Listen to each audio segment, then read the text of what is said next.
Salut pas. T'es un sale enfoiré.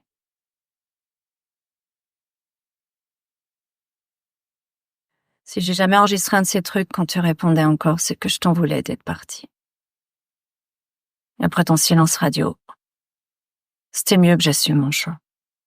Et ça a été le cas. Mais aujourd'hui, c'est mon anniversaire. Et c'est pas n'importe lequel, parce que tu m'avais dit... Tu m'as dit un jour qu'on aurait peut-être le même âge le jour où tu reviendrais. Aujourd'hui, j'ai l'âge que t'avais quand t'es parti. Alors, le moment serait peut-être bien choisi pour que tu reviennes. C'est moi, Roberto. C'est moi qui t'ai accouché. C'est de moi que t'es sorti.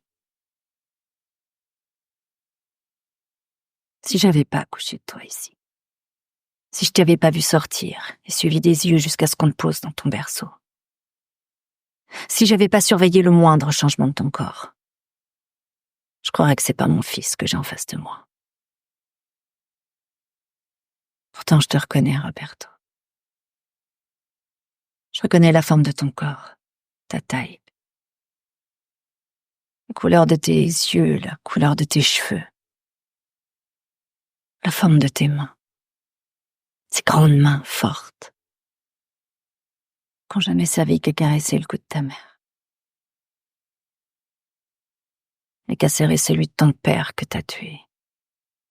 Mais pourquoi un enfant si sage pendant 24 ans devient fou si brusquement? Mais comment t'as quitté les rails, Roberto? Et qui a posé un tronc d'arbre sur ton chemin si droit pour te faire tomber si bas? Roberto,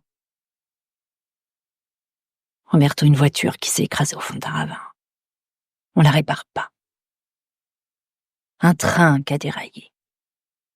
On n'essaie pas de le remettre sur ses rails. On l'abandonne.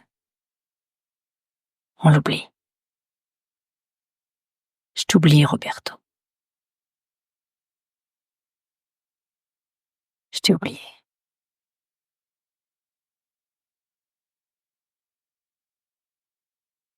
Pauvre idiot. Tu crois que c'est le seul à venir ici? Tu crois que c'est le seul homme que je reçoive ici? Sois pas ridicule. Je reçois d'autres visiteurs tout le temps, je reçois tout le temps, les autres après-midi tout le temps. Quand vous vous doutez de rien, ni toi, ni lui. Je leur offre des fraises pendant la saison, avec de la crème fraîche. Des inconnus. Des inconnus, je te dis. Mais pas pour moi, non. Pas quand ils sont ici. Ils viennent voir les églantines. Puis après, ils restent. Pour le thé.